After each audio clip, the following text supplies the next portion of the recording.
bino mbomoni ezaka système à poto moto tout va banda boulot ezaka médecin de travail à l'équipe a bendinga batali yo soza apte pour ça là quoi.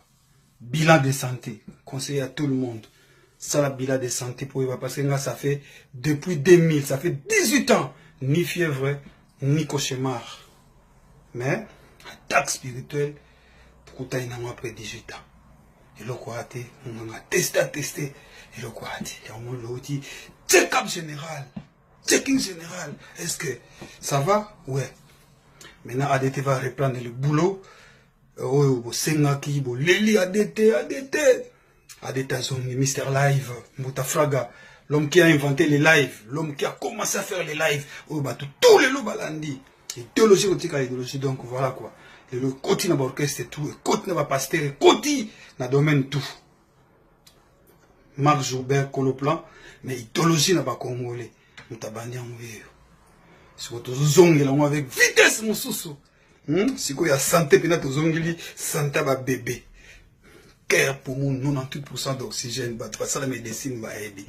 Donc cela veut dire, après 18 ans, nous avons ta fièvreté. Alors, toujours reprendre le sucre pour nous avec force, avec Jésus-Christ. Mr. Live, Lazare, pointé zéro. À 2018, l'ami de Jésus. Avec force, le sang de l'agneau, avec nous anti-balle, quoi.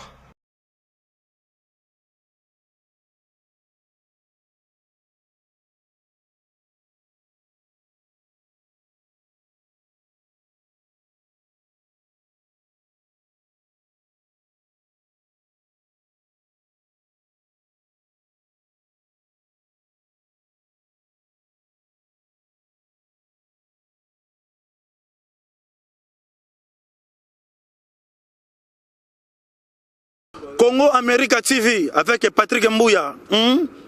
Vous s'abonnez, suivez la news, il y a musique congolaise. Congo America TV. Longueur d'avance.